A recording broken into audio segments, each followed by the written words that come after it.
আজকের পরিবেশটা দেখলে মনে হইতেছে অনেকটাই ঠান্ডা। পরিবেশটা দেখে বুঝতে পারতেছেন অনেকটা ঠান্ডা, কিন্তু আসলে সকাল থেকে তুষারপাত হইতেছে, এখনও তুষার পড়তেছে।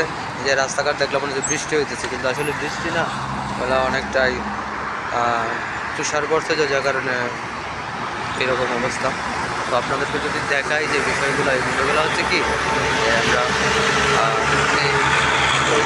প্রায় দিনে এইরকম অবস্থা হয়। এখন যেহেতু উইন্টার সিজন, তো অবশ্যই প্রতিদিনই তুষারপাত হইবে। তুষারপাতের জন্য তো এর মধ্যে কাজে যেতে হইব, এর মধ্যে কাজ করতে হইব, সব কিছু অফিস সব ঠিক থাকে। কিন্তু কোম্পানি থেকে যদিও সেফটি পোশাক দেওয়া হয়েছে, কিন্তু অনেকটাই এখন পড়া লাগতেছে না, কিন্তু হয়তো নেক্সটে পড়া লাগবে।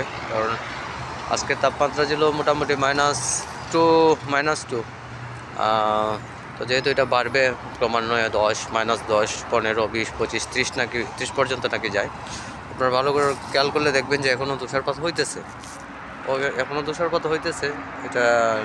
এটা কোনো বিষয় না। তো এর মধ্যে, এই ঠান্ডার মধ্যে অবশ্যই কাজ করতে হবে, সব কিছু ঠিক রাখতে হবে।